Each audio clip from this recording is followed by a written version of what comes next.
एकनाथ शिंदे आणि महाराष्ट्राच्या सरकारला जरांगे पाटील यांनी 13 जूनचा नव्हे तर 13 जुलैचा अल्टिमेटम दिलेला आहे।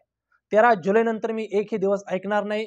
महाराष्ट्राच्या राजकारणामध्ये मी सक्रिय प्रवेश करेल आणि महाराष्ट्रामधील सर्वच्या सर्व महायुतीचं सरकार पाडून मी मराठ्यांचं सरकार अस्तित्वात आणून महाराष्ट्रामध्ये मराठा आरक्षणाची मागणी मी पूर्ण करेल, अशा पद्धतीचा इशारा मनोज जरांगे पाटील यांनी दिलेला आहे। कालच मनोज जरांगे पाटील यांचं आंदोलन, आमरण उपोषणाचं आंदोलन त्या ठिकाणी संदीपान भुमरे आणि शंभूराज देसाई यांच्या संयुक्तानं त्या ठिकाणी ते उपोषण थांबवण्यात आलं आणि तात्काळ मनोज जरांगे पाटील साहेब यांना गॅलेक्सी हॉस्पिटल संभाजीनगर या ठिकाणी पुढील उपचारासाठी ऍडमिट करण्यात आलं। मुळामध्ये हे आमरण उपोषण थांबवण्यामागच्या काही त्या ठिकाणी अटी शर्ती घालून आणि भविष्यामधील एक 30 दिवसाची वेळ देऊन त्या ठिकाणी उपोषण थांबवण्यात आलं। 30 दिवसामध्ये सगळे सोयरी या शब्दासकट मराठा आरक्षणाचा समाविष्ट करण्यात यावा।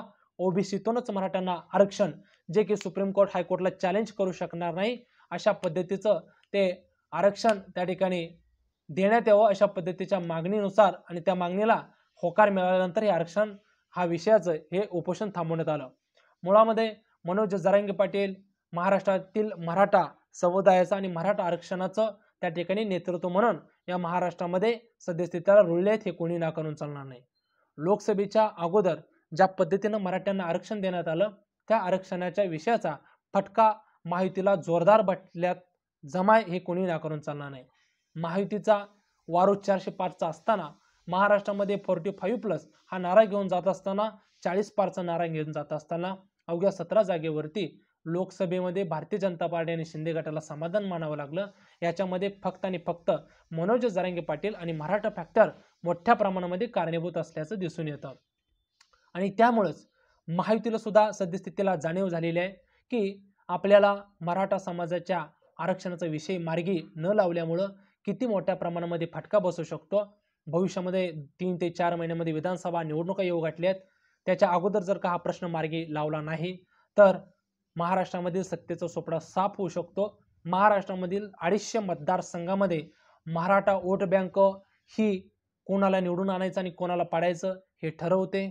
5-5.5 कोटींचा समुदाय असलेला मराठा समाज आहे आणि त्यामुळं महाराष्ट्रामध्ये सर्वाधिक आमदार हे सुद्धा मराठा समाजाचेच आहेत आणि त्यामुळे मराठा समाजामधील सर्वसामान्य कुटुंबातील तरुणांना जर का मनोज जरांगे पाटलांनी उमेदवारी दिल्या आणि सर्व मराठा समाज आजही मनोज जरांगे पाटील दाखवतील ती दिशा आणि मानतील ते धोरण अशा पद्धतीनं मान्य करायला तयार झालेला आहे आणि त्यामुळं त्याची चुणूक सुद्धा लोकसभेला दिसून आली आणि त्यामुळे मराठा समाजाच्या तरुणांना घेऊन महाराष्ट्रातील 288 ठिकाणी जरांगे पाटील आपले उमेदवार उभा करतील आणि 70 ते 80 ठिकाणी तर नक्कीच जरांगे पाटील यांचे उमेदवार निवडून आले तर महाराष्ट्रातील सत्ता संघर्षाच्या या गणितात सत्तेपासून आपण दूर फेकले जाऊ आणि महाराष्ट्रातील मराठा समाजाच्या मनातून आपण कायमचे बाहेर फेकले जाऊ, अशा पद्धतीची जाणीव शिंदे सरकारला झालेली आहे आणि त्यामुळं भारतीय जनता पार्टीपेक्षा 2 पावलं पुढे जाऊन ॲग्रेसिव्ह भूमिका घेऊन एकनाथ शिंदे यांनी आपले 2 विश्वासू शिलेदार संदीपान भुमरे आणि शंभूराज देसाई यांना पाठवून त्या ठिकाणी तात्काळ आमरण उपोषण थांबवण्याची विनंती केली।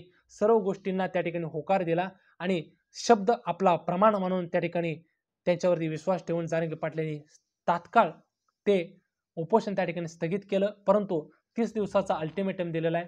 30 दिवसाच्या अल्टिमेटम मध्ये सरकार कशा पद्धतीनं जरांगे पाटलांच्या मागण्या मान्य करतं याच्यावरतीच महाराष्ट्राची विधानसभेची गणित अवलंबून आहेत।